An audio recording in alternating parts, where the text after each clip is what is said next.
وَلَقَدْ أَرْسَلْنَا نُوحًا إِلَىٰ قَوْمِهِ فَقَالَ يَا قَوْمِ اعْبُدُوا اللَّهَ مَا لَكُم مِّنْ إِلَٰهٍ غَيْرُهُ أَفَلَا تَتَّقُونَ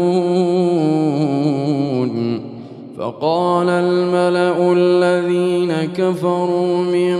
قَوْمِهِ مَا هَٰذَا إِلَّا بَشَرٌ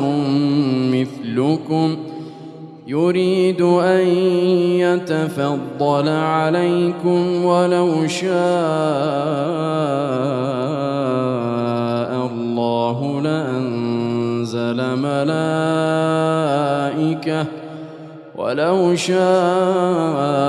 اللَّهُ لَأَنزَلَ مَلَائِكَةً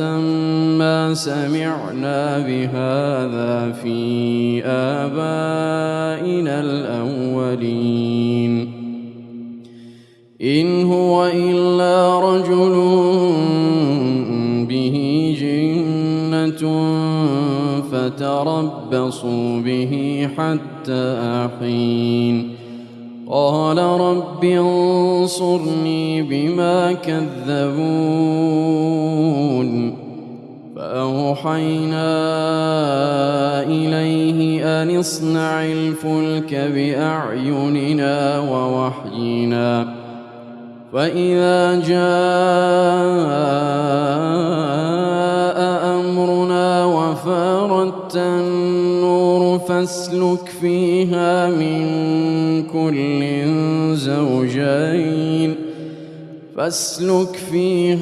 مِن كُلٍّ زَوْجَيْنِ اثْنَيْنِ وَأَهْلَكَ إِلَّا مَن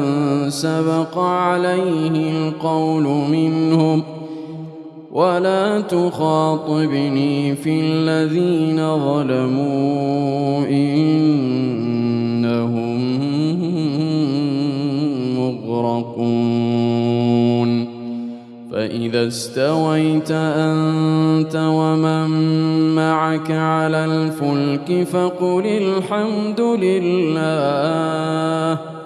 فَقُلِ الْحَمْدُ لِلَّهِ الَّذِي نَجَّانَا مِنَ الْقَوْمِ الظَّالِمِينَ وَقُل رَّبِّ أَنزِلْنِي مُنزَلًا مُّبَارَكًا وَأَنتَ خَيْرُ الْمُنزِلِينَ إِنَّ فِي ذَلِكَ لَآيَاتٍ وَإِن كُنَّا لَمُبْتَلِينَ